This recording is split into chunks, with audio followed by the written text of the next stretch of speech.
Hola, hola, ¿qué tal? ¿Se escucha? Probando el sonido. Acá está nuestro amigo Elefancine Argento. Hola, hola, ¿qué tal? ¿Se escucha bien? O sea, ¿podrían ahí confirmarme si se escucha bien el audio? Si hay un buen audio.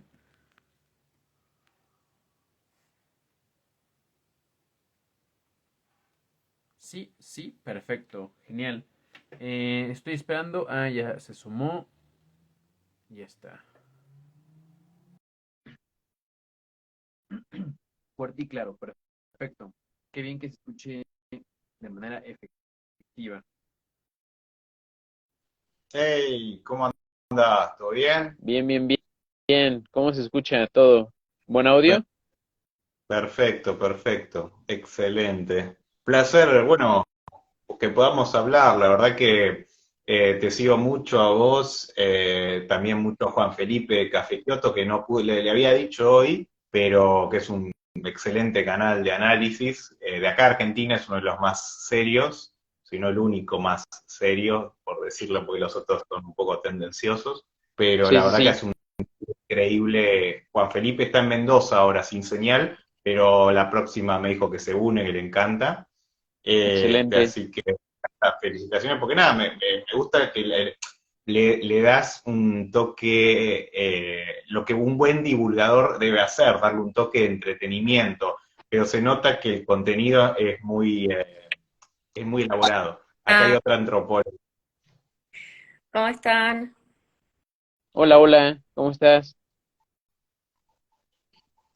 Así que bueno, si quieren nos presentamos. Bueno, mi nombre es Adrián de Jams, soy economista de la Universidad de Buenos Aires, también estudié finanzas, marketing, actualmente estoy metido en temas de producción audiovisual y más allá de que tengo las cuentas y redes del Fanzine Argento, en la que difundo los géneros que más me gustan, ciencia ficción, terror y fantasía, tengo una larga carrera como economista, pero habiendo trabajado con sociólogos, antropólogos en centros de estudio del CONICET en Argentina, también, bueno, trabajé en empresas, etcétera. Y siempre tengo esta parte, a ver, todos me conocen por ser medio irreverente, un sentido del humor muy particular, porque bueno, siempre, digamos, siempre tengo ese humor al estilo Marito Baracus, el bananero, que bueno, son un poco los referentes del humor acá en Argentina, pero también tengo un lado académico y analítico que tengo que saciar, ¿no? Por eso, bueno, estoy en contacto con Juan Felipe, con vos, es decir, así que bueno, esa es mi presentación.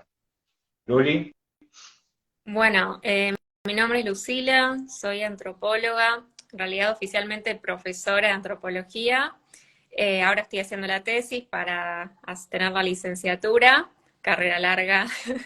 Y bueno, hace poco empecé con este espacio que le puse Blog Cósmico para un poco difundir las ciencias sociales, pero también que sea un espacio como más amplio y que pueda abarcar difusión de películas, libros y en lo posible, bueno, hacer como ese diálogo entre y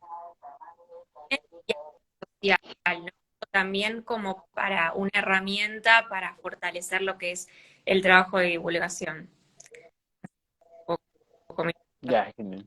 Bueno, me presento brevemente. Mi nombre es Gustavo Bravo, igual soy antropólogo. Estudié la licenciatura en antropología acá en México, la maestría en antropología y estudios de la cultura también. Y pues bueno, actualmente soy profesor de universidad. También tengo por ahí un proyecto de profesionalización continua donde damos cursos y talleres y capacitación a profesores, investigadores, docentes y estudiantes. Y aparte, pues dedicado al tema de la divulgación. Entonces ya es el tema que es como que lo que me he metido y entonces ando en esos lares de la divulgación, de la docencia y pues qué bueno podernos encontrar aquí y poder charlar, ¿no? De estos tipos de temas.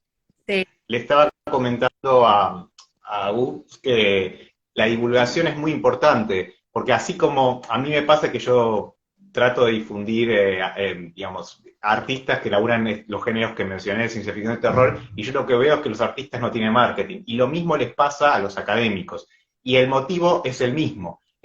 Son grupos de gente muy cerrada, que básicamente, bueno, el mundo académico lo conozco, el mundo artístico lo conozco ahora y es igual, en el sentido que hay mucha envidia, mucho hermetismo, ¿no? Y mucho rechazo a la divulgación. Es más, cuando aparece un divulgador que hace ese trabajo, normalmente los académicos lo odian, ¿no? Lo cual me parece estúpido, porque en realidad está dando a conocer ese trabajo. Hay un documental en YouTube, creo que es un documental chileno, que habla de la cantidad de papers que se escriben por año y que ninguno es leído. O sea, estamos hablando, como diciendo, millones de papers se hacen y nadie los lee. ¿Cuál es la gracia? Bueno, yo digo lo mismo con las películas. ¿Para qué haces la película si no te encargas de la difusión? ¿Entendés? No, porque la gente debería leer, la gente debería, y empieza con ese discurso medio snob, que ya no sabemos si hablo del artista o del académico, pero veo que hay mucho paralelismo entre esos dos. Bueno, una de las cosas que hablaba con Juan Felipe, que bueno, no pudo estar hoy, es que él justamente lo que hace es, se baja, no sé, un paper de JSTOR o alguna de esas, y lo convierte en un video de YouTube, lo que me parece maravilloso desde el punto de vista divulgativo. Pero bueno, ustedes me podrán hablar más del lado académico, que yo lo conozco un poco, pero no demasiado, me fui corriendo apenas vi esas idas y vueltas shakespearianas de apuñalamientos por la espalda. Ojo, el mundo de la economía y finanzas es igual de tóxico. Creo que todos los pequeños mundos son tóxicos si no se abren a otros mundos, a la transdisciplina, o sea, hablar con otros sectores, y hablar también con, no solo disciplinas académicas, sino también practitioners, porque algo que no hacen los académicos tampoco es hablar con, no sé, con gente que, si bien el antropólogo se supone que tiene que salir al campo, no lo veo hablando con alguien de finanzas, por ejemplo, cosa que sí debería hacer, ¿no? Por lo menos para entender cómo funciona esa tribu, por decirlo de una forma, que es muy particular y tiene sus cosas interesantes. Es que sí, la academia también es un poco la lógica, ¿no? De la academia ser como más endogámica y a veces como el desafío de la divulgación es poder transmitir en términos que no sean tan académicos, ¿no? Por eso la divulgación y por eso también el desafío que implica poder divulgar contenidos que son tan académicos, ¿no? Sí, sin duda. O sea, yo en ese sentido me parece que habría que identificar también que este elemento de la endogamia y un poquito lo que ya decían era como que sí, al final parece que ese tema como cerrado, muy tribal, pues parece muy propio de los grupos humanos, ¿no? Y lo podemos ver en el arte, en la ciencia, lo podemos también ver en distintos campos del conocimiento, religiones, o sea, muchas veces se dice, ¿no? Esta cuestión de que, bueno, es que la academia es muy cerrada. Y yo a veces me hago la pregunta, ¿qué grupo, no? En realidad no es hasta cierto punto cerrado, no tiene hasta cierto punto ciertas limitaciones. Por supuesto que podemos encontrar unos grupos que son más flexibles que otros, pero incluso para entrar a una religión, pues requieres cumplir ciertos códigos, necesitas cumplir ciertas características, ¿no? Lo mismo para la ciencia, lo mismo para el arte, lo mismo para distintos medios, ¿no? A veces se quiere hablar de que la ciencia parecería que tiene una especie de, digamos, una especie de código, como puede ser el razonamiento, que pareciera que solamente eso es lo que cuenta para poder entrar en ese círculo, pero ciertamente cuando uno ya experimenta o tiene esa experiencia en el mundo académico, se da cuenta que no, que tiene que ver otros elementos que son muy parecidos a esta parte tribal, que es muy, muy, muy singular de los seres humanos. Entonces, siempre es interesante eso, y me parece que lo que hacen este tipo de espacios, como también la divulgación, es básicamente crear como, digamos, de forma muy, muy concreta, como esta forma como de acoplar dos mundos, ¿no? Como generar un acoplamiento entre el mundo académico y el mundo más público, y entonces planteas o discutes una idea y la dibujas, ¿no? O la trazas a partir de cosas un poquito más cotidianas, ¿no? Y me parece que un poco lo que nos trae ahora a la convivencia es también este tema del arte, ¿no? De cómo se analiza el arte, y entonces empezamos a encontrar distintos referentes que han utilizado el arte, el cine, como para hacer, pues mucho, no sé si más digerible, pero por lo menos mucho más populares ciertas ideas, ¿no? Se me viene a la cabeza rápidamente Zizek, ¿no? Que utiliza bastantes referencias del cine. También me parece que hay otros referentes que utilizan también como la parte de literatura como para enlazar sus ideas, ¿no? Yo recientemente hice un video ahí, ¿no? Por ahí hablando de Matilda y también de Eric Fromm, ¿no? Entonces trato de hacer esa relación, ¿no? Que siempre es interesante y que al final, pues sí, en el mundo académico puede no ser tan respetado, ¿no? Se suele ver con sospecha, ¿no? La persona que suele tener bastantes seguidores o que llega a tener resonancia, ¿no? Porque eso es muy particular, ¿no? Si alguien presenta una idea, por lo general es como, bueno, no va a funcionar o a la gente no le interesa, ¿no? Y cuando a la gente le interesa, bueno, pero es que solamente estás haciendo como entretenimiento vacío o estás haciendo como al final, como faltándole al respeto, ¿no? A ese mundo académico. Y entonces me parece interesante tener ese diálogo entre saberes, ¿no? Sí, Sí. de hecho me pasa igual con los directores de cine, que se enojan. Yo encima los vengo difundiendo como con mucha pasión, porque mi lado académico, analista, es tan apasionado como el que le gusta lo que esta gente produce, ¿no? Y es como que me pongo al hombro, che, hay que salir a difundir esto. Y a ver, mis métodos, yo es como vengo del lado del marketing, como vale todo. Si tengo que hacer un video haciendo humor irreverente o incluso el uso del lenguaje soez, como lo han llamado algunos, lo hago porque, a ver, lo que estoy haciendo es dándole difusión a algo que realmente es un contenido que la gente va a apreciar, ¿entendés? Y no se le está dando espacio porque, bueno, primero porque por el lado de los que crean ese arte, en este caso las películas, los libros, no están dispuestos a hacer eso, y ya están esperando que otros lo hagan por ellos, son normalmente empresas grandes que no les interesa, pero que fácilmente podrían hacerlo ellos o contratar a alguien para que lo haga, pero tampoco lo hacen. Y es muy interesante eso, y me dicen las mismas cosas, me dicen como, no va a funcionar, al público le gusta tal cosa, o no saben nada, nunca hablaron con una persona normal que no sea dentro de su nicho. Los cineastas hablan con cineastas, los académicos hablan con académicos. Es raro, y normalmente cuando surge dentro de una profesión, economía, antropología, sociología, alguien que busca romper el paradigma vigente, ¿no? Obviamente tiene rechazo. Dicen que el revolucionario de ayer sería como el conservador de hoy, ¿no? Y eso creo que se repite en todos lados, ¿no? Tenía a hablar, creo que es una cosa de ciclos, ¿no? No sé qué opinas.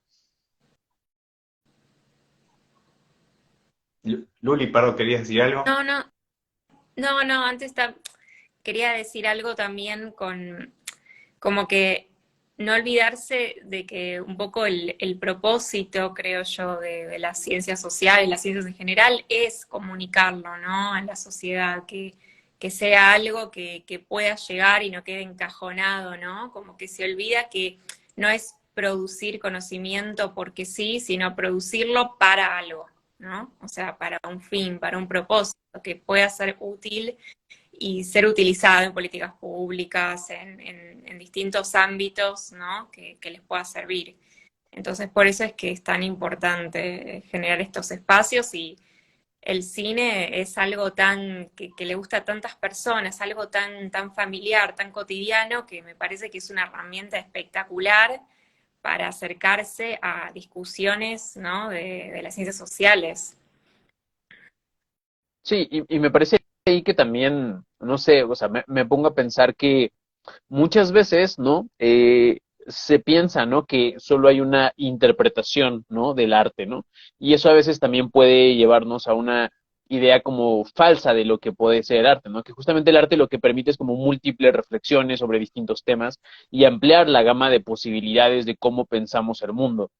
Muchas veces, y eso es interesante, pensar que a veces, ¿no? El cine nos proporciona también como horizontes utópicos, ¿no? Como una forma de pensar una realidad distinta y que nos lleva a decir, ok, otra realidad puede ser distinta, ¿no? O sea, otra realidad puede entrar, ¿no? No solamente lo que está presente hoy en día. Y me parece que lo que hace el cine, la literatura y demás es proporcionarnos esa forma de pensar de forma creativa, pensar de forma distinta y que muchas veces o que en muchas ocasiones no se da, ¿no? Que a veces es complicado. Yo lo platicaba con unos colegas y me decían, bueno, a veces lo más difícil para las personas es proporcionarles la posibilidad de un mundo distinto, ¿no? De un mundo diferente en donde evidentemente se pueda pensar de distinta forma. Y ahí es donde creo que el arte juega un papel importante y en especial el cine, ¿no? Puede generar como distintas reflexiones, ¿no? Por ejemplo, apenas estaba hablando con unos colegas, ¿no? Sobre la película de Avatar, ¿no? Y lo que generaba, ¿no? Que decían, bueno, es una película quizás con un mensaje muy sencillo, claro, pero también hay una especie como de mensaje, ¿no? Ahí en el tema yo lo decía con los colegas, Avatar es como una especie de, sí habla del colonialismo, sí habla de el antropocentrismo, sí habla del capitalismo, sí habla de esta idea del tecnodesarrollismo como algo que bajo un lado extremo pues ya tiene sus últimas consecuencias, ¿no? Y un poco también eso me lleva como a pensar que sí, que a veces el conocimiento que se produce en las academias me parece que puede ser útil, ¿no? O sea, eso sí es como un segundo camino, ¿no? Donde no solamente es producir conocimiento, sino que ese conocimiento llegue y pueda emplearse, ya sea en políticas públicas, en distintos contextos específicos. Y me parece que para eso hay que popularizar la idea, ¿no? De que hay que utilizar la evidencia científica antes de tomar una decisión y que a veces eso no ocurre. Y me parece en ese sentido, ¿no? Cuando analizamos como cierto cine, suele haber, no sé ustedes, pero a mí me parece que hay una suerte de tendencia de considerar como, la tecnología o la ciencia es negativa o siempre va a traer esta catástrofe, ¿no? En Jurassic Park lo vemos, ¿no? En Terminator, ¿no? Es como, la ciencia y la tecnología siempre son una especie de enemigos. Sin embargo, yo he recuperado, a reserva también de su experiencia cinematográfica, pero muy poquitas películas donde el héroe termina siendo la ciencia o este conocimiento que podemos aplicar, ¿no? Y que realmente se puede utilizar en distintas esferas. Yo recuerdo la película The Martian, ¿no? Donde justamente el protagonista utiliza la ciencia para sobrevivir, ¿no? Y entonces ahí la ciencia es, digamos, el héroe, ¿no? Mientras que en o en otras películas es como el villano, ¿no? Si desarrollas la ciencia, Jurassic Park, ¿no? Si desarrollas la ciencia, Terminator. Si desarrollas la ciencia, ¿no? O sea, siempre hay este elemento de desarrollo y tecnología, es como algo negativo, mientras que hay muy poquitas películas que piensan al cine desde otras formas pues, utópicas de ver el mundo, que me parece que también sería importante como para llegar a cabo esta especie de democratización del conocimiento, de la ciencia y demás, ¿no? Claro, Eh, es como, perdón. Sí, hagamos así en círculo, así más fácil. No, después, ¿qué te iba a decir? Perdón. Así, porque hay un comentario, si quieren los vamos leyendo, pero con respecto a lo que decís, me parece muy interesante. Yo igual no lo vería tanto por el tema del cine, lo vería tanto por el género. La ciencia ficción como género normalmente refleja los miedos del presente. Entonces, normalmente tiende a ser pesimista, porque en realidad no es que está proyectando a futuro, sino que está describiendo en forma alegórica los problemas del presente. Si nos fijamos, vamos a la literatura, en el cine pasó igual va muy a medida, la literatura de ciencia ficción, por ejemplo, en los años 60 reflejaba el miedo al holocausto nuclear, porque tenía que ver con la Guerra Fría. En el cyberpunk, cuando surge en los 80, con Gibson, William Gibson en Neuromante, en la literatura, Blade Runner, Robocop, todas esas que están reflejando el tema del neoliberalismo y el miedo a que las corporaciones terminen consumiendo todo. Después, en los 90, salieron el post-cyberpunk, ahora está apareciendo el tema de la inteligencia artificial, hace 10 años que viene con la inteligencia. ¿Pero por qué? Porque bueno, ya estamos en esa movida. Sí hay, tanto en literatura como en el medio audiovisual, series y películas, sí hay una ciencia ficción más, llamémosle, utópica, ¿no? Isaac Asimov, en realidad, siempre ha sido una literatura más, bueno, él era un científico que escribía, entonces era lógico que la ciencia iba a tener un carácter positivo. Digamos, distinto es por ejemplo, un ingeniero que trabaja en Microsoft como Neil Stephenson, que sí es un poco, está ahí en el medio entre la distopía, ¿entendés? Porque él está ahí viendo lo que está ocurriendo, y digo, esto puede llegar digamos, es alguien que está presenciando el cambio. En el caso de Gibson, claramente distópico. Pero pensemos en el Viaje a las Estrellas, la serie, la nueva generación, que siempre hacemos vivo con uno de los guionistas, con Brannon Braga, y que ahora es productor de Cosmos, la serie que está Neil Grayson, que justamente ellos tienen un enfoque hacia la ciencia recontra positivo. Digamos, Neil Grayson es un divulgador de la parte más de astronomía, etcétera.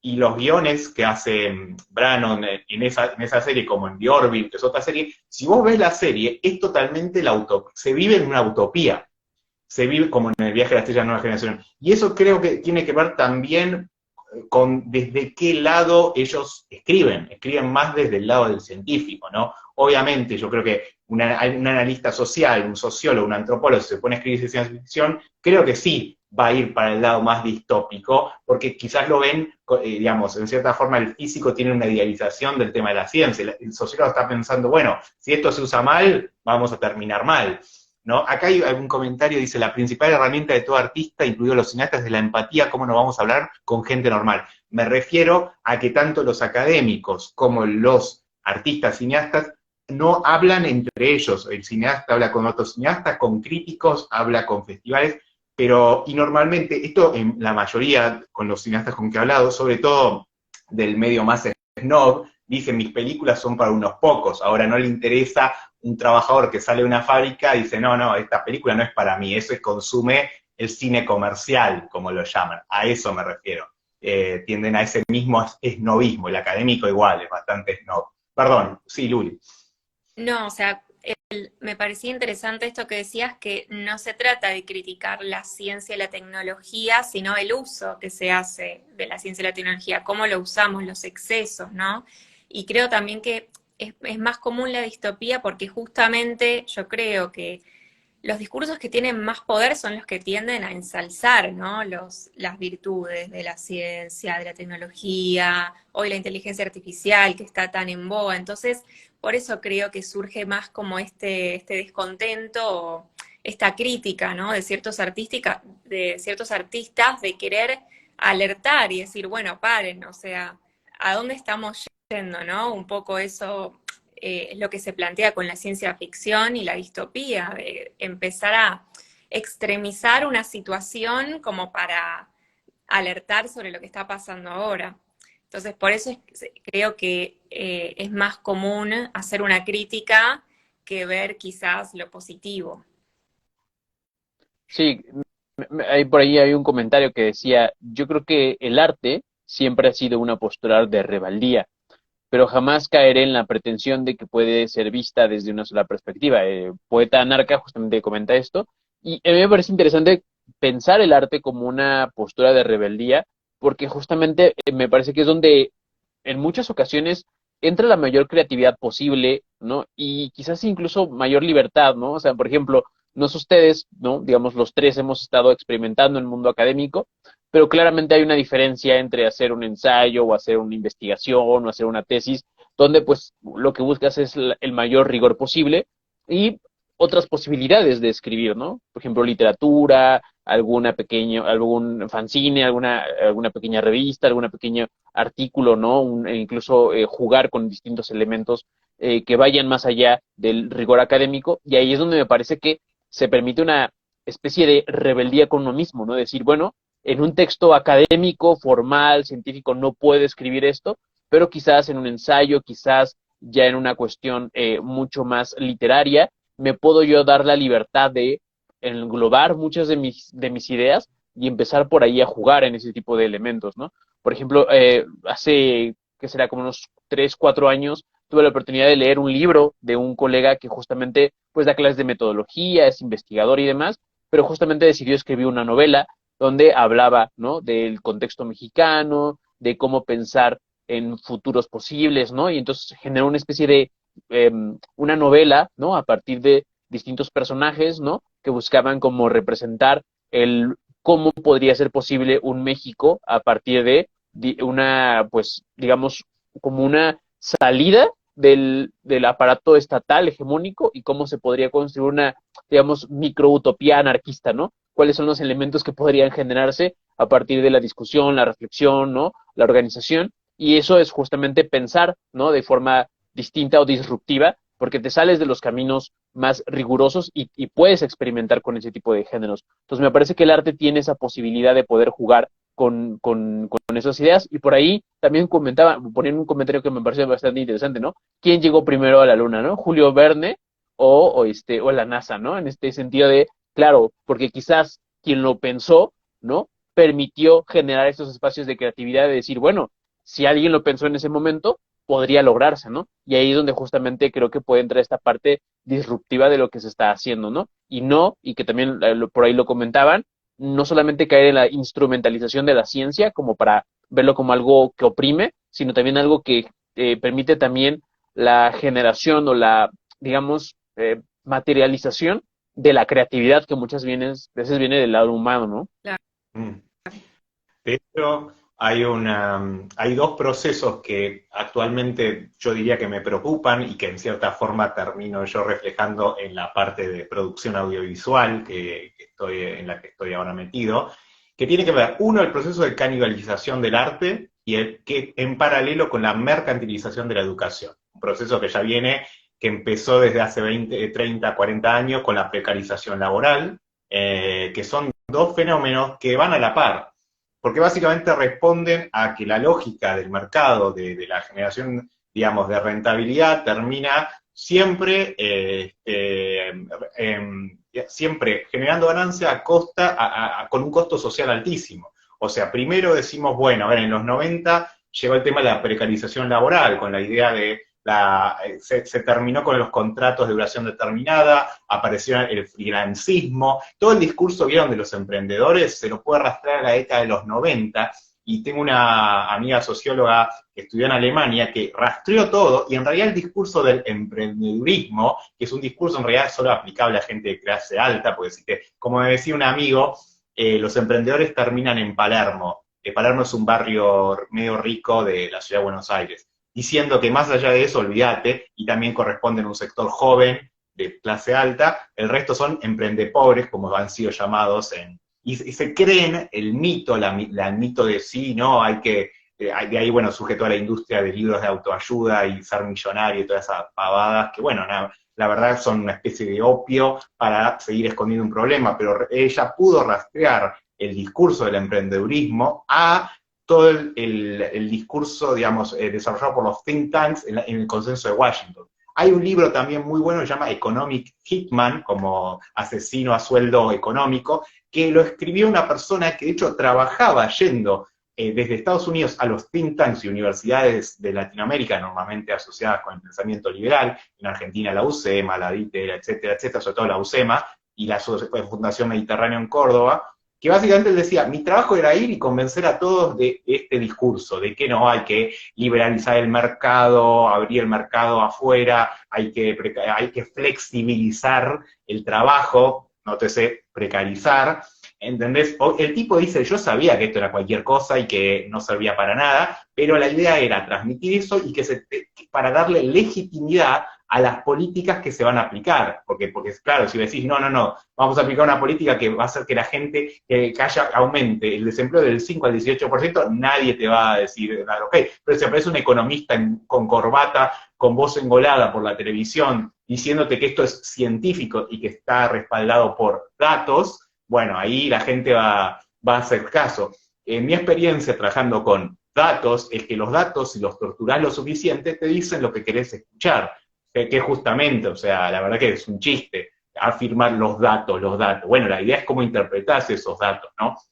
Y en ese sentido, ahora, así como la precarización laboral tiene el objetivo de bajar los costos laborales, ahora siempre estoy viendo las publicaciones de nuestro amigo Santiago Caruso, que es un gran ilustrador, preocupado ahora por el tema de la inteligencia artificial, porque él me publicó un video de otra persona, un ensayo, hablando de que se están generando una discusión en redes los pro y a favor y en contra de lo que es la inteligencia artificial, y él dice, guarda con esto, es un falso debate. Es cuando acá en Argentina se empezó lo del tema del aborto. Más allá de que el aborto es una situación compleja, cuando aparece un discurso bipolar, sabes que y eso lo sé por haber trabajado en publicidad y marketing, eso es una estrategia de manual para distraer a la gente, porque nada es blanco y negro. Cuando aparece el discurso blanco y negro, River, Boca, como le decimos acá, sospecha que es para distraer a la gente del problema.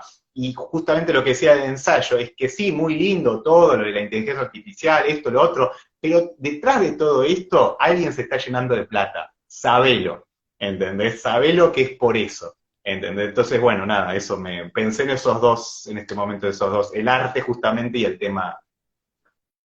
Bueno, la película Gracias por fumar, bueno, no es exactamente lo mismo, pero es algo parecido, ¿no?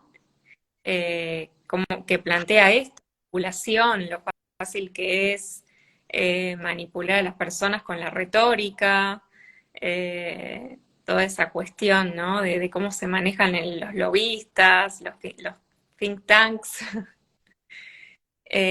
No sé si hay debe haber más películas de la temática. Por ahora esa es creo la única que vi.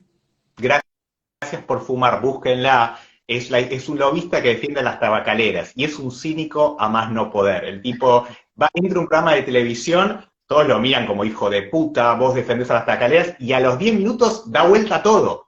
¿Entendés? Porque, fíjate, él lo que hace es decir, no, yo no estoy defendiendo el cigarrillo es malo, yo defiendo la libertad individual de cada uno elegir si o no. ¡Qué hijo de puta! O sea, es genial y el tipo que defendía, digamos, que estaba a favor, en contra de los cigarrillos, quedó mal, ¿entendés? No porque él no tuviera razón, sino porque lo humilló y la gente como es muy, a ver, no voy a decir la palabra tonta, pero es muy manipulable, dice, el tipo que tiene más carisma tiene razón. No tiene razón, tiene más carisma y vos por asociación crees que tiene razón.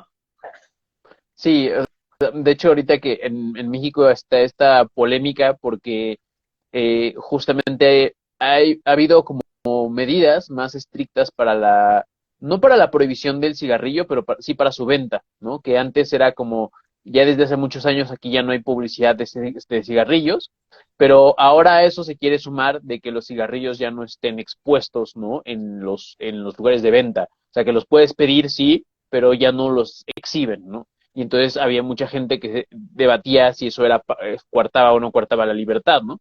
Y que siempre está esta discusión, ¿no? De que, pues al final me parece que siempre hay mecanismos institucionales que van a tratar de regular el comportamiento, de ahí hay que pensar si es legítimo o no es legítimo. Y ahí justamente, no sé, me recuerda un concepto de Michel Foucault, ¿no? Que habla de la biopolítica, ¿no? De las políticas del hacer vivir, ¿no?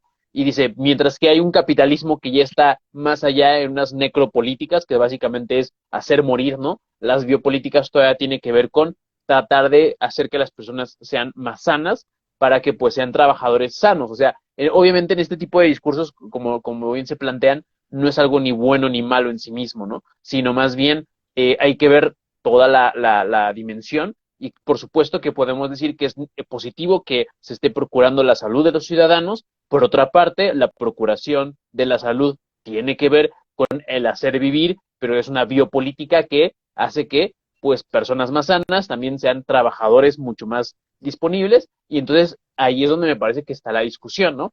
Y en este caso, y me parece que por ahí ponen el ejemplo de Herbert Marcuse, ¿no? Como una teoría para entender la teoría del arte, es que justamente podemos ver, ¿no? También dimensionar cómo muchas veces se puede como generar este hombre unidimensional, con una sola dimensión, con una sola capa, una sola forma de interpretar el mundo, ¿no? Y a veces el cine permite esas múltiples formas de interpretar, aunque también se puede caer, ¿no? En una especie de una única interpretación o una repetición constante, ¿no? Yo también, recordando un video que hice sobre la película de Pinocho de Guillermo del Toro, que se hizo acá en México, bueno, que lo hizo el director mexicano, Guillermo del Toro, versus, ¿no? La película de Pinocho del live action, ¿no? Y había esos dos puntos, ¿no? Y yo me parecía, ¿no? Que también de estas coordenadas de la teoría crítica, ¿no? Desde Walter Benjamin podríamos decir que la película de Pinocho de Guillermo del Toro tenía este elemento de aura, ¿no? Que podemos interpretar a grosso modo como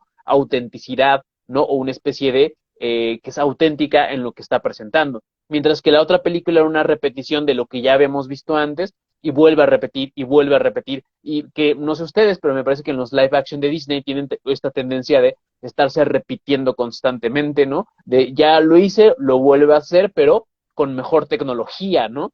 Pero básicamente es una copia, ¿no? Y a mí me parece que lo que vuelve interesante el tema de las películas es una reinterpretación, ¿no? De lo que se está planteando ahí, ¿no? Por ejemplo, también había estas controversias con el famoso inclusión forzada, donde supuestamente se incluyen distintos personajes, ¿no? En las películas, pero que otra vez, ¿no? O sea, si desde esta mirada, ¿no? Desde el comentario que nos ponía, ¿no? Desde esta mirada de el hombre unidimensional, si solamente pensamos al arte, ¿no? Desde que algo que tiene que repetirse una y otra vez, ¿no? Como esta reproductibilidad técnica, ¿no? Le decía Walter Benjamin, ¿no? De todo el tiempo estarlo repitiendo, repitiendo, repitiendo, pues al final no permite esos espacios de rebeldía, estos espacios creativos, y que además una forma distinta de pensar nuestra época, ¿no? De alguna forma uno tiene que no ser esclavo de la subjetividad del pasado, sino más bien atender a la subjetividad del presente. Y en ese sentido me parece que es importante que las películas renueven y planteen otras ideas, y que eso evidentemente puede ser con la inclusión y con la representación. De hecho, apenas tuve la oportunidad de hablar con una colega que justamente estaba en Estados Unidos y me platicaba toda la experiencia que era estar en Estados Unidos y cómo los aspectos raciales ahí están muy, muy presentes, y que entonces cobra mucho sentido que quieran hacer, por ejemplo, en el caso de La Sirenita, una nueva adaptación con una inclusión de un personaje, porque eso para comunidades tan polarizadas como en Estados Unidos termina siendo algo, una forma de resarcir parte de la deuda histórica que tienen con el sector afrodescendiente, que evidentemente ha sido marginado históricamente, no solamente institucionalmente, no solamente educativamente, sino también culturalmente. Y ahí es donde me parece que el cine, o el arte en general, pues tiene una deuda con esos sectores, y que me parece que hay este tipo de ejercicios de reinterpretar una obra con la subjetividad del presente, pues se vuelve muy necesario. ¿Para qué? Para evitar, ¿no? Esta reproducción del mismo discurso, que lo único que nos permite es observar o pensar como se pensaba hace 50 o hace 40 años, ¿no? Mientras que hay temas que hoy en día acontecen y que es importante traerlos a la mesa, discutirlos, y que justamente el arte es una plataforma para discutirlos, y que contraria a lo que muchas veces se quiere pensar en ese tipo de casos de no, es que los progres están generando una agenda y que la quieren imponer, es muy curioso que ese tipo de adaptaciones, los productores, los guionistas muchas veces la pelean mucho para que puedan aceptarse, ¿no? Pasaba con el famoso beso de Buzz Lightyear, o sea, los productores pelearon demasiado para que se quedara porque Disney no la quería, ¿no? Entonces hay que seguir entendiendo que este tipo de luchas todavía son disidencias dentro del mundo del arte, no es la hegemonía como se quiere pensar, sino más bien hay un esfuerzo porque existe esta inclusión, pero que hay resistencia, ¿no? Y ahí es donde me parece que entran distintos temas que se pueden discutir sobre la representación, la cultura, el arte, ¿no?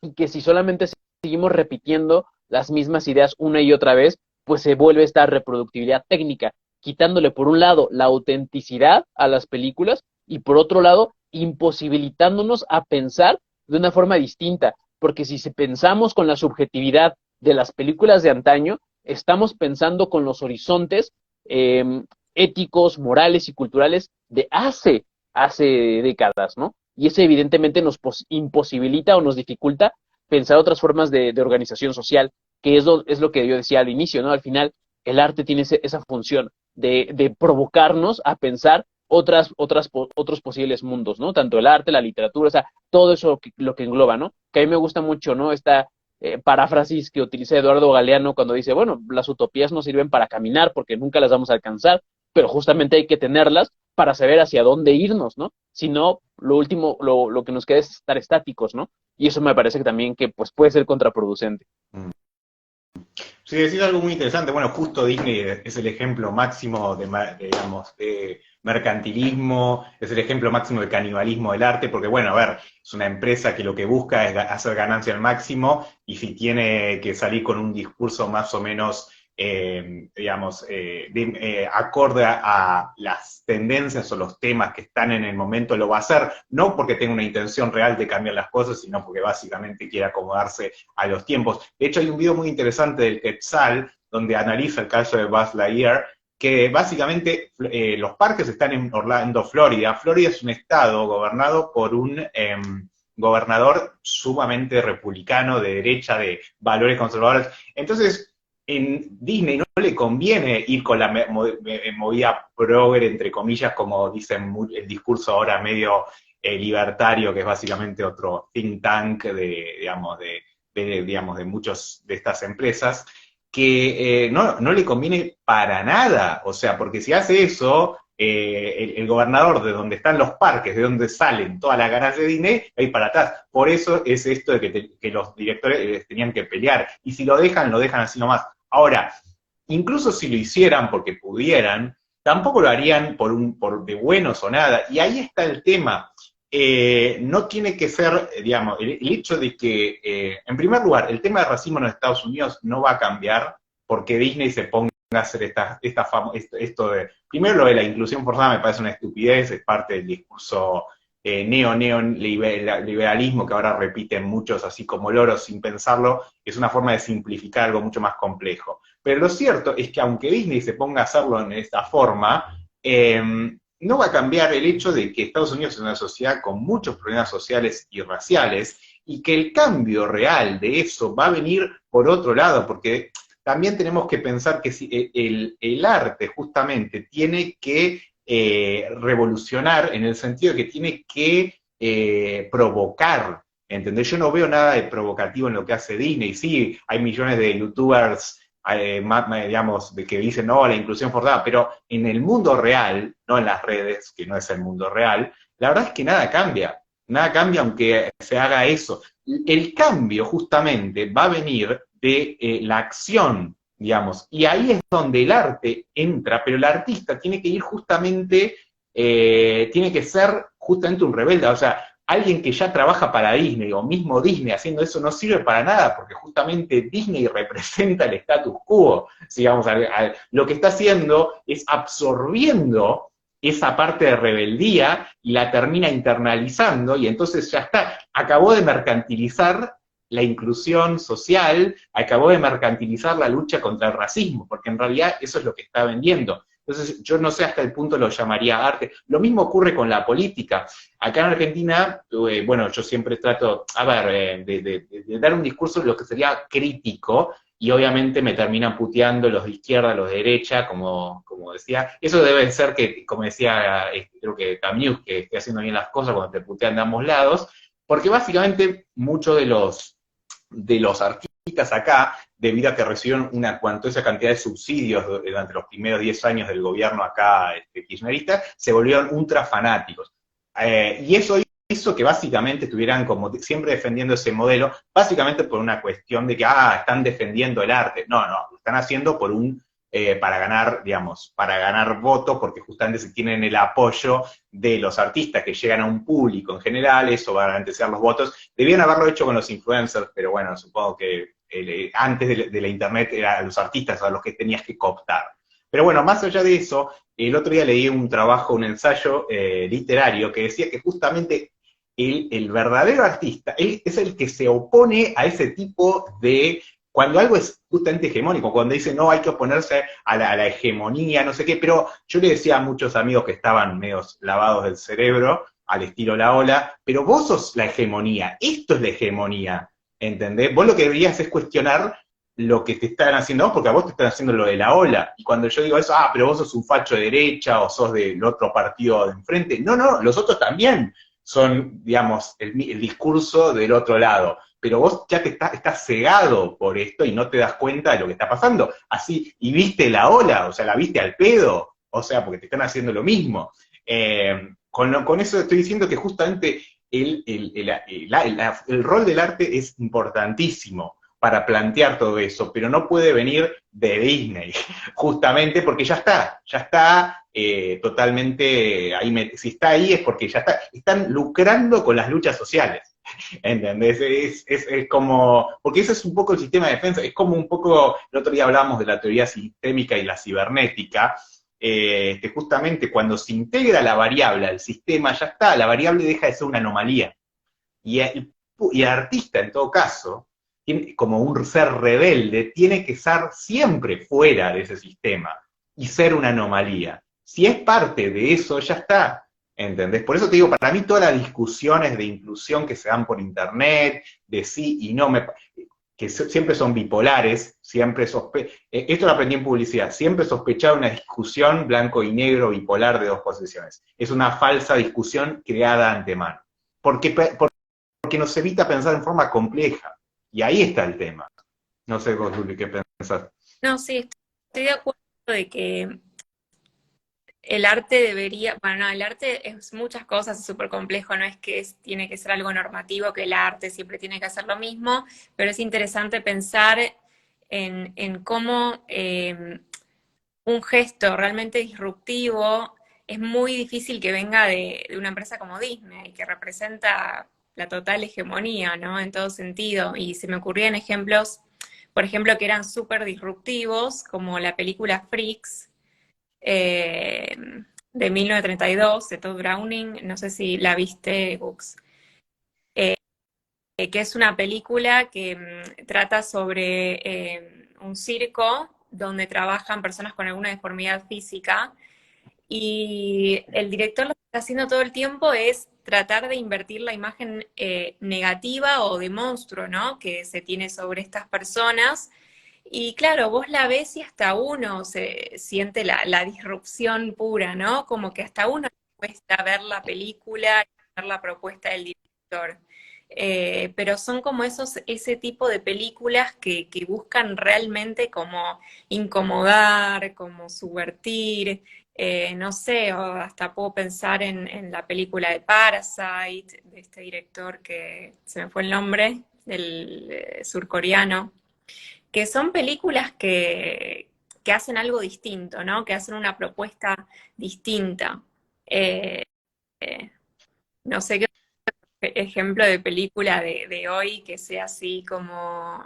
Justamente si las comparamos con las películas de Or, Freaks fue realmente incomodó al director, se re enojaron con él, porque estaba planteando en el aquel entonces una moneda revolucionaria. Lo que hace Disney no es revolucionario para nada, tiene la pinta de ser revolucionario, lleva el discurso, pero en la esencia no es nada. O sea, yo le diría a Disney, hace una película de las que haces ahora en 1932, a ver si te animás. No lo iba a hacer, no lo iba a hacer. El punto es, si querés ser revolucionario, vas a generar incomodidad. Bueno, un amigo que hizo eso, Alex Cox, Walker, de la película Walker con el Harry, que la hizo el genio Alex Cox, que no va a usar Instagram porque es puro punk, ya lo podemos sumar en un Zoom. Él hizo una película que le costó digamos, casi le cuesta la carrera, porque le pusieron en la lista negra de Hollywood después de hacer Walker. Una crítica terrible digamos, a lo que estaba haciendo Estados Unidos en Nicaragua en la época de los contras y los sandinistas, y era, digamos, la filmó en Nicaragua y era una película claramente anti-estadounidense, no anti-estadounidense, pero que estaba haciendo una crítica a la política internacional de Estados Unidos, y él estaba viendo en Los Ángeles. Cuando se estrenó y los de Universal se enteraron porque les habían dicho que iba a ser una película pro-americana, en realidad era una crítica, pero ácida y terrible a lo que estaban, las cosas terribles que estaban haciendo en Nicaragua. Bueno, Alex tuvo cierto problema y tuvo que ir a filmar a México ¿cómo se dice? Y a España y todo eso. Alex lo tenemos que traer un día, es el tipo más, es increíble, un verdadero punk. De hecho, financió su película, porque era amigo de Iggy Pop y de Clash y todas las bandas punk que lo ayudan a financiar esta película, que era un manifiesto en contra de la política internacional de Estados Unidos. Eso, lo que él le pasó, o sea, después de eso, que él lo cuente. Pero bueno, ahí es donde yo veo él incomodó en el peor momento posible. Ahora hacer una película sobre el conflicto de Nicaragua 30, 40 años después es cómodo, es fácil. Hacelo ahí, y eso es lo que veo. El arte tiene que incomodar, y yo, la mayoría de los artistas que veo, que justamente están haciendo, ahora justo con el tema del feminismo, ya, a ver, es como hacer eso, lo está haciendo todo el mundo, ¿entendés? Sí, yo cuando veo una película, no sé, que justamente ataca conductas sí de masculinidad tóxica, como se la llama, en los años 70, 60, en los años 50 hacer eso te quemaban vivo. Ahora no, ¿entendés? Sí, bueno, por eso salga algún youtuber libertario a putearte, pero fuera de eso, está como bien visto ahora. En los 50 haces, no sé, una obra que critica ciertos actos digamos, de discriminación hacia la mujer y te mataban, ¿entendés? Entonces, yo creo que lo que se está creando un discurso de estamos cambiando todo para no cambiar nada, cuando en realidad siempre te mantenés en esa línea de lo aceptable, y cuando aparece algo inaceptable, ahí te das cuenta que hay que ir en esa dirección. Entonces, y nunca va a pasar en ningún momento. Por eso un poco yo también busco siempre a los cineastas independientes, porque sé que ellos trabajan con más libertad en ese sentido. Y bueno, así les va, no los difunde nadie. Tampoco, bueno, ayuda mucho, pero bueno, se hace lo que se puede, ¿no? Sí, en ese sentido, yo tendría como dos posturas en ese tipo de puntos, ¿no? O sea, por un lado, me recuerda mucho esta idea, ¿no? Que genera el propio Zizek, ¿no? Con la película de Shrek, ¿no? Cuando pone la película de Shrek de ejemplo, dice, bueno, Shrek es un buen ejemplo donde todo cambia, pero al mismo tiempo nada cambia. O sea, es decir, claro, el protagonista ya no es un príncipe, es, ok, el protagonista es un ogro, ok, el villano es el príncipe, ¿no? Entonces hay todo ese tipo de cambios. La dragona termina siendo aliada, entonces hay como aparentemente un cambio, ¿no? Una subversión de estos estereotipos, pero Jack dice, en realidad no es así, porque al final se sigue perpetuando, ¿no? La relación heterosexual, se sigue representando el papel del héroe, el papel del villano, es decir, cambia todo sin cambiar nada, ¿no? Y que al final ese tipo de empresas como Disney, pues plantean esta visión, ¿no? De una especie de multiculturalismo capitalista, ¿no? Donde, ok, todo el discurso cabe, siempre y cuando no sea lo suficientemente subversivo, ¿no? Que es, por ejemplo, el beso de Buzz Lightyear está bien, siempre y cuando sea una escena que se pueda quitar para el mercado chino, ¿no? Lo mismo pasado con una de las películas, creo que la última película de Star Wars, que hubo un beso de dos mujeres de 2 segundos que lo podían quitar para ponerlo al mercado chino, ¿no? Y entonces son estas ideas de que todo cambia, pero en realidad, o sea, hay un cambio sin que en realidad cambie nada, ¿no? Sin embargo, también es interesante plantear esta visión que a mí me gusta también traer a la mesa como esta visión como sistémica de los cambios sociales, ¿no? Y que cuando requerimos de un cambio social, pues requerimos no solamente de un sistema, pensándolo desde una visión sistémica como la política o la economía, o el derecho, sino que necesitamos de todos los sistemas, ¿no? Necesitamos el sistema del arte, necesitamos el sistema político, necesitamos todos los sistemas, incluso el sistema religioso, porque al final también es un orientador para muchas personas. Entonces, se requiere de todos los sistemas para que haya un cambio social y que todos los sistemas cambien para que haya efectivamente un cambio social. Y en ese sentido, eh, a mí me parece que, si bien es cierto que en términos generales podríamos decir que muchas de las películas de Disney evidentemente representan este statu quo y terminan siendo una especie de capitalismo multicultural, también podríamos encontrar quizás al estilo de Deleuze y de Guattari como líneas de fuga, ¿no? Que permitan como, a pesar de respetar el canon, por ahí presentar ciertos elementos disruptivos, quizás no revolucionarios, pero sí disruptivos que permitan generar este tipo de controversias en redes, ¿no? Que, si bien es cierto, uno pareciera que no genera ningún problema en sí mismo o que no genera ninguna consecuencia, ciertamente a mí me gustaría ser un poco igual de positivo, decir, bueno, sí, un par de libertarios que hablen de eso en Internet, pero en realidad, y al menos, pues no sé, los discursos que yo he visto que últimamente se han popularizado mucho, no sé, tanto en el lado de TikTok, ¿no? Como en el lado de YouTube, de estos discursos de que aparentemente ya estaban como superados, como el tema de que la mujer debe se le va a generar estereotipos, donde tiene que regresar a su casa, donde todo ese tipo de elementos aparentemente siguen difundiéndose bastante, más de lo que yo quisiera pensar o yo había pensado, ¿no? Y hay una especie de divulgadores que empiezan a hablar, no sé, en TikTok está ahorita mucho en boga este tema de mujeres de alto valor, hombres de alto valor, y están youtubers no con 10 seguidores o no con 20 seguidores, con 1 millón, 2 millones, 3 millones de seguidores, de personas que le dan resonancia a esos discursos. Y entonces, y son los mismos como, ¿no? Que representan también como Dross y demás, que se escandalizan, ¿no? Con un cambio, con una pequeña disrupción que no es efectivamente revolucionaria, pero que terminan siendo pequeñas disrupciones que al menos a mí me permiten como generar un mapeo de cómo está la discusión pública con respecto a esos temas.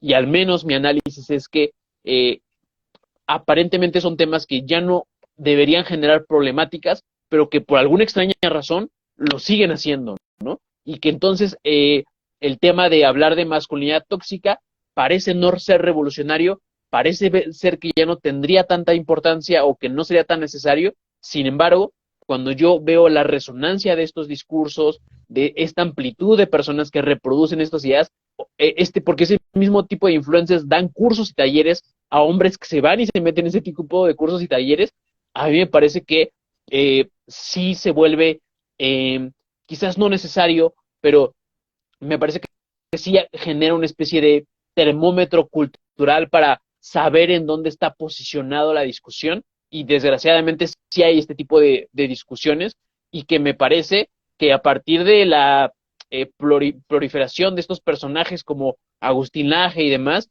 que han literalmente se han posicionado y han dicho hay que dar una batalla cultural y somos la nueva derecha, y que ya no tienen miedo a decirle nueva derecha, que antes sí, eso a mí me genera una preocupación, porque es como antes decirte de derecha era como algo negativo, y hoy incluso ya hay sectores que lo reivindican y dicen sí, somos la nueva derecha, sí defendemos ese tipo de valores, le dan resonancia, y en ese sentido habría que mantenerse como atentos, ¿no? De ese tipo de discusiones, no para igual, o sea, plantarse en ese punto medio, ¿no? No en el punto de decir, ah, Disney es revolucionario, pero tampoco me pondría, no sé, a lo mejor en el lado de, ah, bueno, estas discusiones ya están zanjadas y ya no hay necesidad, ¿no? De discutirlos o de ponerlos en agenda, cuando, pues no sé, me parece que sí hay este tipo de temas todavía están presentes, y también no sé, ahí habría que ver, ¿no? Nuestros termómetros culturales en nuestros distintos espacios, como hombres, como mujeres, ver si estos discursos todavía los escuchamos en la academia, en lo cotidiano, en la familia, en los medios de comunicación, y si sí, pues me parece que pues hace falta quizás ser todavía más subversivos, ¿no? En ese tipo de discursos, que evidentemente quizás en las grandes compañías no se logre, pero que al final a mí me permite tener un termómetro cultural de dónde se están posicionando los distintos lados. Mm. Claro. Concuerdo con eso, y también ahora quería agregar un enfoque también que tiene que ver con el marketing y la publicidad, porque lo cierto es que, desde mi perspectiva, lo que hace Disney es reflejar cosas que ya están sucediendo. O sea, no es que esas pequeñas aristas que pone las pone por dos motivos, porque ya está en discusión, y dice, bueno, lo tenemos que sumar porque nuestros analistas de marketing que trabajan con base de datos de Big Data, que prácticamente predicen cosas a 2 años, eso lo sé por haber hablado con gente de Disney que se encarga de eso. O sea, sí, es de terror. Es como la película de Capitán América, Soldado de Invierno, que pueden predecir lo que vas a hacer. Bueno, más o menos. Pero bueno, la cosa es que ellos analizan eso y dicen, bueno, hay que ponerlo. Y lo ponen, y ponen lo justo y necesario. También hay que tener en cuenta el sesgo del observador. Vos hiciste toda una visión de acuerdo a una observación en redes sociales. Tenés que saber lo siguiente, nada que salga en redes sociales, a menos que sea una base de datos comprada, como hace Disney, que compra esas bases de datos de $1 millón de dólares, que tienen millones de datos, que solo ellos tienen la capacidad para procesarlas. Acordate que las redes sociales escuchan constantemente lo que estás diciendo. Entonces, si vos estás hablando, no sé, te preocupa el tema del discurso libertario, te va a llevar siempre el algoritmo a eso. Tenés cuidado mucho con eso, porque está el factor del sesgo del observador, que el algoritmo se alimenta de eso. Por ejemplo, a una persona depresiva le va a poner material depresivo, a una persona que tiene miedo de que le quiten la masculinidad le van a poner un discurso antifeminista. O sea, es así como funcionan las redes sociales, y eso hay que tenerlo en cuenta. Por eso hay que tomar con pinzas cualquier observación que puedas hacer así a grandes rasgos de lo que llamamos el termómetro. Sí estoy de acuerdo que hay que evaluar el termómetro, pero el problema es que la fuente, ya en sí, digamos, la misma fuente está manipulando al observador, en este caso. Es muy interesante, quién se hubiese imaginado, pero sí, es así. Y también está el tema que habían mencionado, bueno, sí, de todos estos discursos. A ver, todos los youtubers, y justo mencionaste a Laja, entonces esos son lobistas. A ver, a esa gente le pagan. O sea, eso se hizo toda una investigación de dónde vienen los fondos, pero esto es lo mismo que el consenso de Washington, donde tenía Economic Hitman, también le estaban pagando a ese tipo para que vaya. Esto es lo mismo, solo que ahora son básicamente voceros, lobistas de estos intereses que básicamente buscan legitimar ciertas políticas, como es digamos, la flexibilización laboral, el emprendedurismo, y seguramente va a salir ahora algo del tema de la inteligencia artificial, que de vuelta, cuando vos detectás un discurso, no sé, progres versus facho, abortos versus no aborto, libertario versus no sé qué, cuando todo el tiempo se hace hincapié en el label, como se dice, digamos, el título, la reseña, por ejemplo. Vos no podés hablar sin que alguien te diga que sos un facho, un zurdo, un libertario, un trotskista. Yo la verdad no me considero, no sé ningún, me parece ridículo que impongan eso. Es más, porque ahora me dejé la barba, las redes sociales encima son lo más dimensional que hay. Yo ahora me dejo la barba, soy un zurdo. Pero mañana yo me afeito, me corto el pelo, me pongo un traje y todo el mundo va a decir que me vendió. Sigo siendo la misma persona, ¿entendés? Pero de pronto, por haber cambiado mi imagen, capaz que sigo diciendo lo mismo, la gente interpreta distinto. Es más, este vivo, mucha gente probablemente esté diciendo, wow, este es Adrián, si se la pasaba haciendo chistes y puteando y es re humor, no, porque vos ves los otros videos y estoy haciendo eso, obviamente con un fin de publicitar aquello que necesita ser publicitado, pero bueno, nada, esa es la forma que encontré, así como vos lo haces con los memes, viste, el marketing es como una herramienta para un fin, no un fin en sí mismo, como lo hacen los influencers, que lo que hacen es vivir de la fama y buscar simplemente la atención. La atención, como lo hacen las grandes empresas, es atención para encajar algo. Bueno, entonces usemos esa misma atención, esos mismos recursos para divulgar algo que sí pueda aportarle a la gente para justamente realizar un cambio, aunque sea. Creo que eso sí es, digamos, usar la divulgación para el bien, porque es una herramienta, ¿no? Y en ese sentido, por eso digo, esta idea de hay un discurso todo el tiempo de, bueno, sos de uno o de otro, la batalla cultural, que sí es un falso debate más grande que una casa, de manual, digamos, o sea, que si vos a ver, es más viejo, hagamos un debate para que la mitad se pelee con la mitad. Y de vuelta, la estrategia publicitaria de Disney es muy simple, eligen esos temas y después tienen bots, porque hay empresas que subcontrata a Disney, para iniciar la discusión, o sea, aparte de esa discusión que se da en redes, también es falsa en muchos sentidos. O sea, se engancha la gente, pero es como que empiezan un par de bots peleándose entre sí. Eso lo hace porque hay empresas que se dedican a eso. De hecho, una amiga laburó en una de esas empresas y es muy gracioso. Y después dejan que la gente se pelee sola. Entonces, no importa que haya un bando a favor y en contra. Lo que hay es difusión. Mala publicidad, buena publicidad. Y Disney lo sabe con el cinismo más grande del mundo. Por eso te digo, estos factores hay que tener en cuenta, por lo menos a la hora de hacer un análisis crítico. Sí estoy de acuerdo con el tema de ver el termómetro social. El problema es que la forma de ver el termómetro social tiene un sesgo muy grande, producto de todos estos factores de marketing que estoy hablando, que básicamente están controlados por estas empresas. Son los que tienen la plata para influir en las redes sociales, que a su vez viven de estas empresas. No hay democratización en las redes, ya no, lo hubo en el 2008, 2010, en el momento que apareció un anuncio en las redes sociales, se terminó. ¿Entendés? Perdón. Sí, estoy de acuerdo y también es cierto que los contextos son muy diversos y complejos, entonces siempre va a ser muy difícil poder acaparar, ¿no?, todo lo que es la realidad social, que es tan amplia y tan compleja y que seguramente son miles las perspectivas que hay sobre un mismo tema, ¿no? Como que es muy difícil medir lo que es la tendencia, es verdad, porque está recontra controlado.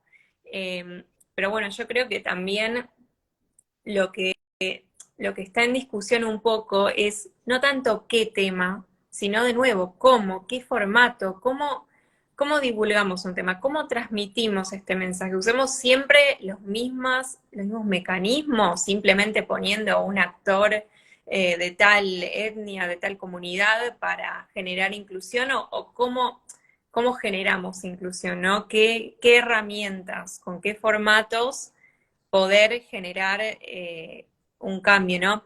Igual también es cierto lo que decías esto vos, Hux, de que a veces hay lo que son micro resistencias, ¿no? Que son, como me hace acordar a Michel Desserteau, ¿no? Un poco que lo que dice que uno puede resistir sin necesariamente cambiar el mundo, ni cambiar nada, ni generar ninguna revolución, pero que las personas, incluso transitando espacios de poder, pueden un poco subvertir, ¿no?, ese poder a su manera.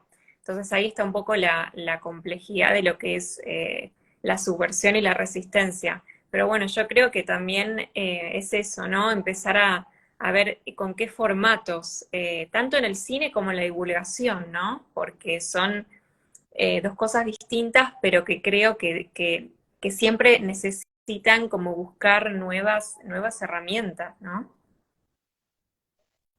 Sí, sin duda, o sea, por ejemplo, me pongo a pensar, ¿no?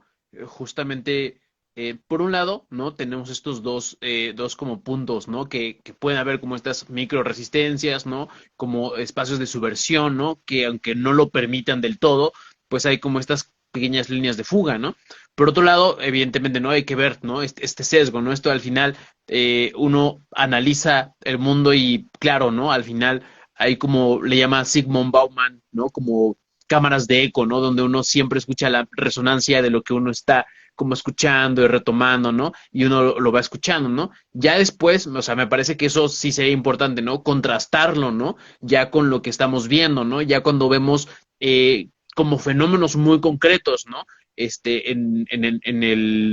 En el caso de, por ejemplo, yo al menos lo palpo en México, no solamente desde redes sociales, ¿no? Sino lo que ya vemos en manifestaciones, ¿no? Y que generan posicionamientos de justamente sectores conservadores que justamente pugnan por una familia tradicional y demás, y que ya no solamente son movimientos que se dan en redes sociales o discusiones o peleas en redes sociales, sino que a ese análisis que uno utiliza, ¿no? Que observa a partir de ese elemento, empieza a ver ese tipo de manifestaciones que ya se materializan, ¿no? En casos muy concretos, ¿no? Al menos en México también surgió un partido que justamente tenía esta tendencia del conservadurismo y que logró, ¿no? El número de votos para poder ser considerado como partido. Eso ya nos da otro aliciente, ¿no? Me parece que en Argentina no sé cómo vaya la candidatura de este personaje, de este Milei, ¿no? Si tenga o no tenga arrastre popular, ¿no? Entonces ya eso nos da como un feedback, ¿no? De, a ver, esto que estoy viendo, ¿tiene correspondencia con eso? Si sí, pues habría que preocuparnos, ¿no? Si no, pues evidentemente puede ser un falso dilema que pues simplemente genere ruido para pues guiar, ¿no? Datos, ¿no? Que también eso es muy interesante. Me hizo recordar un poco al tema de Yuval Harari, ¿no? Un texto que se llama 21 lecciones para el siglo XXI y que dice, bueno, por un lado tenemos la discusión o la disputa por el territorio, ¿no? Y en esa disputa del territorio, pues se había una distinción de castas, ¿no? Después había esta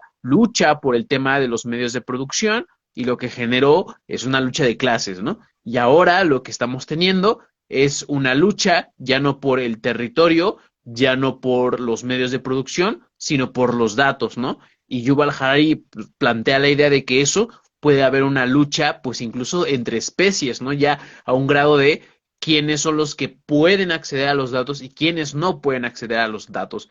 Y eso también se vuelve bastante interesante en todo este como análisis general.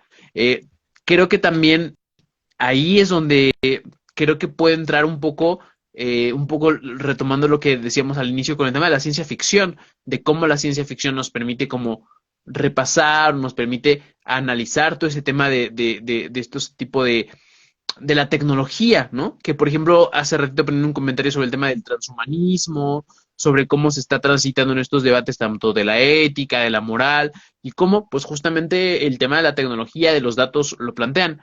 Y me quedo mucho, o me quedo con estas ideas también con el tema de la originalidad en el arte, con el tema de las inteligencias artificiales, ¿no? Y también como para preguntarles cuál es su posición o qué piensas sobre el tema de las redes sociales, porque claro, ya es un tema que creo que más allá de debatir si debería o no debería, al final ya es algo que llegó para quedarse, ¿no? Y eso justamente es lo que hay que abordar, ¿no? Y que se hizo muy, no sé si vieron este tipo de videos que se hicieron como muy virales, donde muchos influencers, ¿no? Les hacían como un retrato digital, ¿no? Pero que al final lo que hacía la inteligencia artificial era retomar justamente los diseños, ¿no? O el tipo de técnica de distintos artistas, las juntaba y a partir de juntarlos, ¿no? Llevamos a ese ámbito de la originalidad, del cómo se puede perder la originalidad hasta cierto punto y cómo se puede generar este tipo de retratos digitales, ¿no? Y que ahora también se puso muy de moda no sé si lo ubican, el chat GPT o el chat GPT, ¿no? Que tú le pones algo así como escríbeme un ensayo o escríbeme un guión de película y te lo va haciendo, ¿no? Y eso también me parece como algo interesante a retomar en el aspecto de pues la originalidad, el arte, el séptimo arte, qué lugar tiene ahí ese tipo de temas en cuanto al tema de la inteligencia artificial. Creo que el tema de la inteligencia artificial hay que discutirlo desde una lógica financiera. Básicamente lo que se va a hacer es bajar los costos laborales y todo va a terminar en eso. Podemos tener la discusión de si es arte o no y tener todo eso, pero acá es como yo digo, esto hay gente hay alguien que está haciendo cada vez más plata y podemos discutirlo, pero ya llegó y el proceso no se detiene por más que lo discutamos y por más que decimos esto.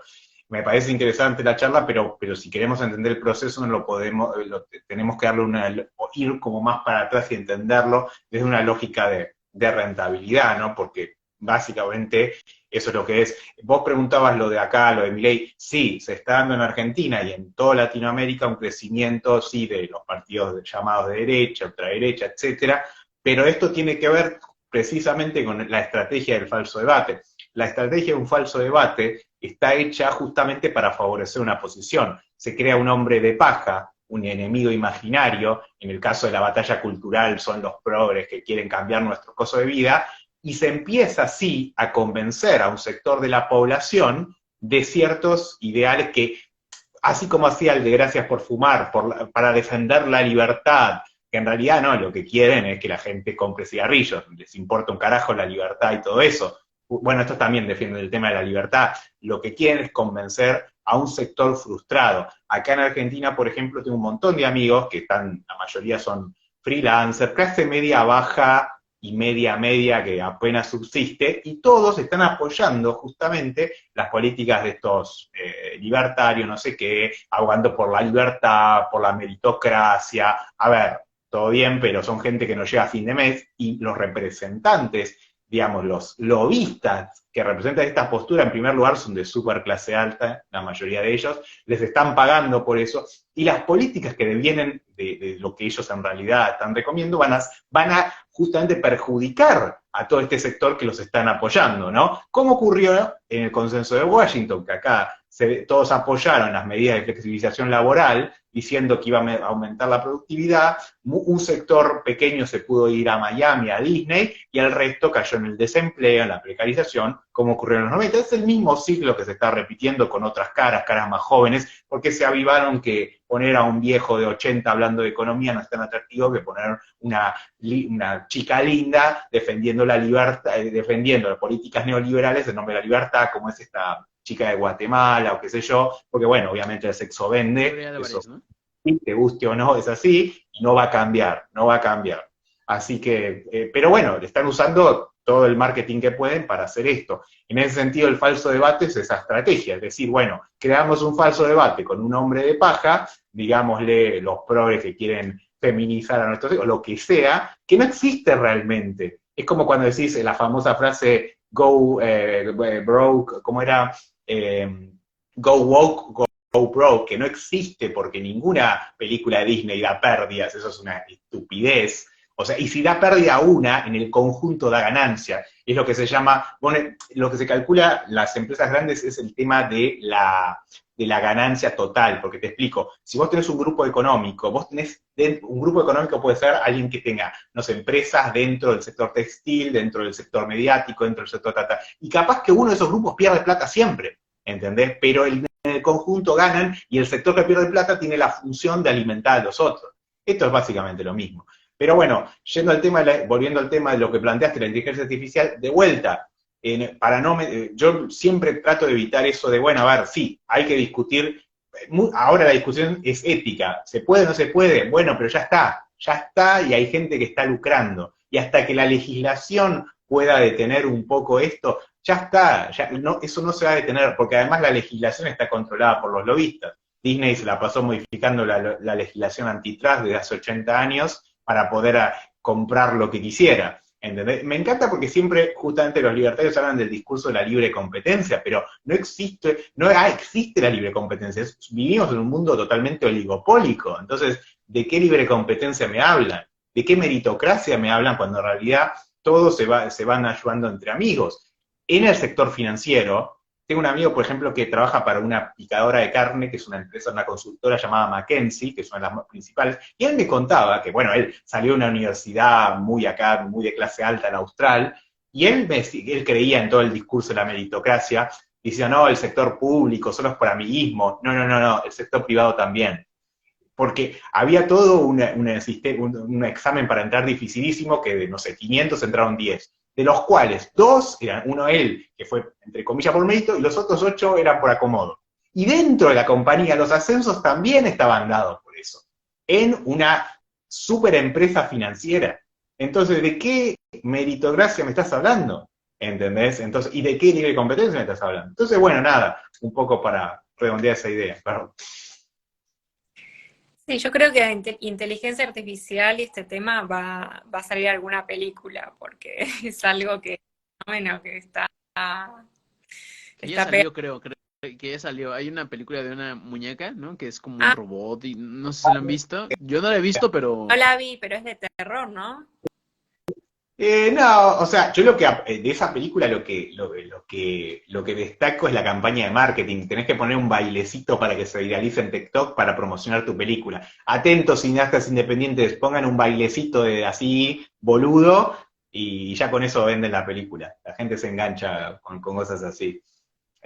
Me preocupa mucho el hecho que cada vez vivimos más conectados vemos el mundo a través de una pantalla y simplificamos todo. Bueno, a mí me pasa, yo, digamos, yo soy ya nací en el 83, aunque no parezca, y y hace poco que me empecé a meter en redes. Y la verdad, yo hace poco fui a tomar un café con un amigo que es youtuber, que tiene 1 millón de seguidores, no sé qué, y yo decía, me resulta raro y rechazo la idea, eso de que la gente habla de vos como si te conociera, la gente escribe comentarios como diciendo, yo sé cómo sos, o no sé qué, y yo digo, pero me cambio la barba como el coso y soy de otra cosa, y te vendiste, o sea, es todo, como vos decías, Luli, la otra vez, la sociedad del espectáculo, pero nadie se gasta siquiera en tratar de entender la realidad.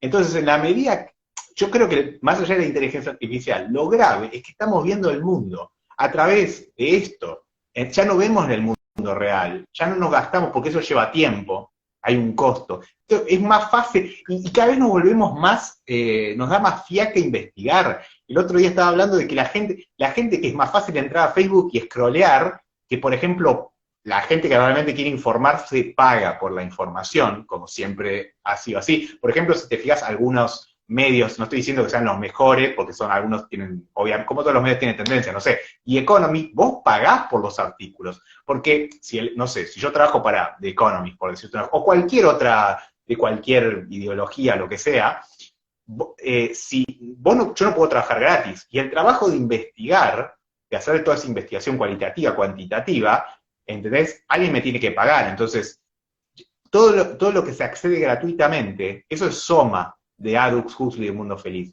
Para vos acceder a la información elaborada vas a tener que pagar, porque le estás pagando al que está haciendo la investigación, ¿entendés? Y al final, ¿quiénes acceden a la información? Los que tienen más plata, ¿entendés? Entonces, a la larga estamos viendo la misma lógica de siempre, pero más sofisticada o tecnologizada, ¿entendés lo que digo?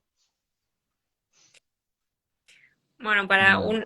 una película que está buenísima para analizar todo este tema de las imágenes y cómo vivimos en ese mundo como irreal es Truman Show, nada más y nada menos. Es un clásico, pero está bueno a la luz de este planteo volver a ver esa película, pensando, obviamente que se da como en otro contexto, no hay redes sociales, es otra cosa, ¿no? Pero está bueno usarlo como metáfora de lo que estamos viviendo ahora, ¿no? Eso creo que las películas tienen ese potencial, como que son una metáfora de algo o nos ayudan a pensar otra situación que estamos viviendo hoy, aunque sea una película que se hizo hace 20 años, quizás tiene como mucha actualidad para pensar otro tipo de fenómeno, ¿no? Eso es lo interesante también que tiene el cine, como esa creatividad, ¿no? The sí, por Truman ejemplo, Show, presentamos qué película, Truman Ah, Show. sí. sí, yo hay, por ejemplo, una película que me parece que también puede ayudar a pensar este tema de em, pues la meritocracia, pero ya llevado a otro nivel, es la película de Gattaca, ¿no? Que justamente plantea, ¿no? Esta distinción, ¿no? Entre quién nace con ciertas características y los que nacen, pues, son destinados para unas carreras y para otros, ¿no? Y hay como esta distribución constante, ¿no? Y que me parece que la ciencia ficción tiene este elemento de generar esta forma de pensar, ¿no? Ya lo hablábamos con el tema de las distopías, ¿no? Que permite justamente plantear un escenario. Y me parece que Gattaca hace esa referencia de cómo alguien que, pues, tiene el potencial de poder dedicarse a una causa o una actividad, no se lo permiten, porque justamente ya está destinado, ya está, sus características ya no están hechas para dedicarse a eso, ¿no? Y entonces se genera toda esa crítica, ¿no? Entonces me parece que por ahí la película de Gattaca es una muy buen ejemplo, un buen ejemplo también de esta crítica a la meritocracia, que por ahí también lo comentaba en los comentarios. Pues sí, al final se vuelven como campos muy concretos de conocimiento. Justamente tiene que ver con el tema también del acceso en las universidades y de lo que te provee una especie de, como decía un sociólogo Pierre Bourdieu, capital cultural, ¿no? Que hay un tema en las universidades que en realidad uno no entra a las universidades para obtener conocimiento en sí, sino más bien para obtener capital cultural, es decir, relaciones, cierto tipo de saberes, e incluso una especie de simbolización de lo que uno está ocurriendo. Y hay un sociólogo que justamente se llama Samus Khan, que hace una etnografía en algunas universidades de Estados Unidos, que justamente el texto se llama Privilegio, y que justamente habla de cómo el hecho de que los estudiantes entren ahí lo que hacen es corporalizar el privilegio.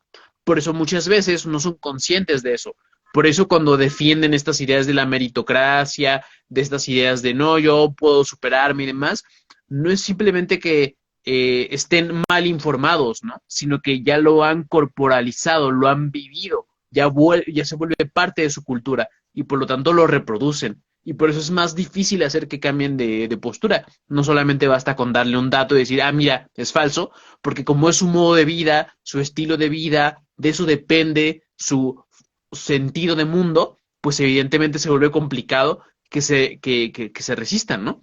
Y que al final varias películas, ¿no? Que retoman estos elementos como Gattaca, hablan de este tema de la meritocracia, hablan de tema de ya también de la corporalización del privilegio, ¿no? Y me acuerdo que, de hecho, yo tengo un videito hablando de eso y hubo muchos comentarios que me hacían de Gossip Girl, me ponían ese comentario, ¿no? Que yo nunca le he visto, pero hace referencia a eso. Entonces, no sé si se les ocurre alguna otra película que trate algún tema así o algo que se vuelva también necesario discutir, o también podríamos incluso pensar qué tipo de cine se requiere, ¿no? ¿Qué tipo de temáticas serían las que hoy, ¿no? Podrían ser insurrectas, ¿no? Decían, no, pues a lo mejor hablar de estos temas, quizás hoy no haya tanto problema. ¿Cuál podría ser un tema hoy, ¿no? Que podríamos decir, este es el tema que pues se requiere, ¿no? En el cine o que a lo mejor su experiencia, ¿no? En el cine independiente que se han encontrado, ¿no? Que digan, estos son los temas que podrían tocarse o que deberían tocarse y que realmente ponen, ¿no? Esta situación de cuestionamiento, ¿no? De un poco mucho más radical, si se quiere ver así, ¿no? Al statu quo, ¿no? Bueno, el canal de la Filmoteca Maldita cubre bastante, habría que invitarlo un día junto con Juan Felipe, pero así como Alex Cox hizo Walker en esa época, y él me contaba que se fue a Nicaragua, porque empezó a investigar, porque él contaba que en Los Ángeles, en Estados Unidos, los medios de comunicación decían, no, los Freedom Fighters están liberando a Nicaragua, y él fue a Nicaragua y descubrió que era todo al revés, que en realidad había toda una alianza, ¿viste? En realidad lo que querían los Estados Unidos es sacar a los sandinistas, le estaban pasando armas a los contras que hicieron masacres, bueno, y él hizo toda esta película para justamente denunciar todo eso. Eso lo veo como un acto realmente revolucionario, porque nada, cuando se te cae, cuando el sistema te viene encima, ahí te das cuenta de que estás metiendo el dedo en la llaga. Hay un montón de películas, hay una que recomendó el Feo hace un tiempo atrás, porque hay dos situaciones que están pasando, pasan millones de cosas en el mundo y ni nos enteramos, porque estamos viendo las películas, si Brad Pitt está saliendo con Pepito, no sé qué, o esas boludeces que nos llenan la cabeza, pero tenemos la situación en Irán, que está hablando de, me encanta la feminismo, tengo un montón de gente que me ha insultado, ha amenazado a mi familia por poner una caricatura de Netflix que se lo están violando los de Disney, y sin embargo, esa misma gente que se autoproclama feminista, que básicamente le da mala fama a la lucha por los derechos de la mujer, porque justamente insulta en redes, la verdadera lucha, vos querés luchar, hay una situación en Irán complicadísima con ese tema, que hay que darle más bola, hay que darle más importancia. Hay una película, de hecho, independiente, que se filmó basada en un caso real terrible de lo que es ser una mujer en Irán,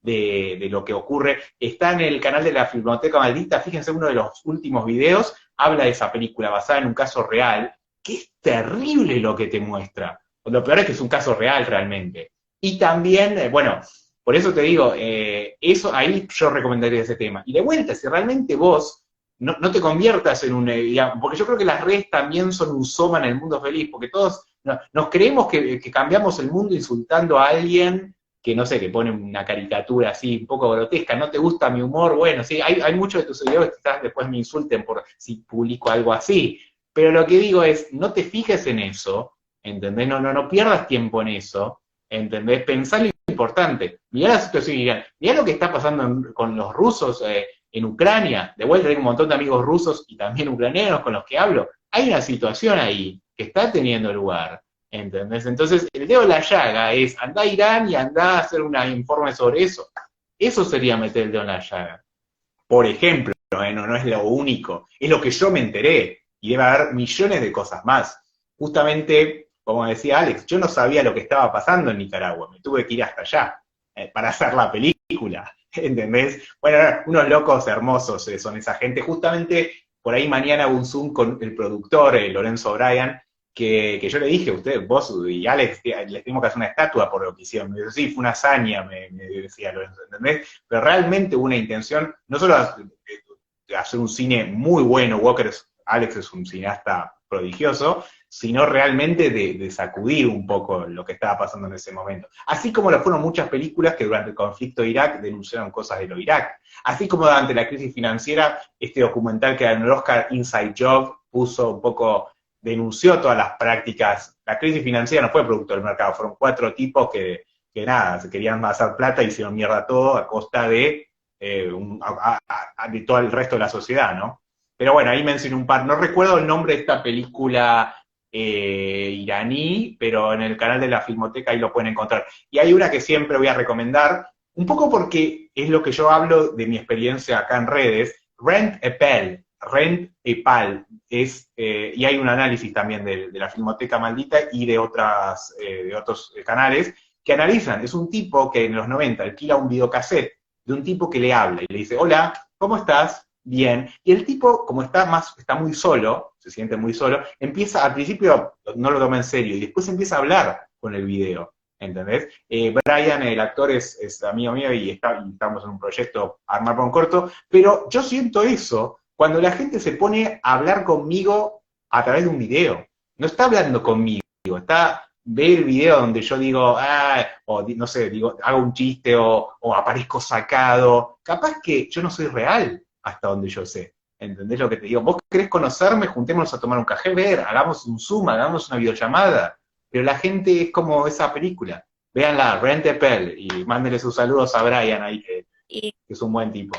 Yo cerrar un poco, me tengo que ir, pero el tema que a mí personalmente me preocupa muchísimo es esto que decías también un poco vos, Adri, esto de cómo pensamos que conocemos al otro por verlo en la fotografía, en esa ilusión, ¿no? De saber lo que está pasando porque vimos tal cosa, de saber cómo está la otra persona porque vemos una foto, ¿no? Una simple imagen.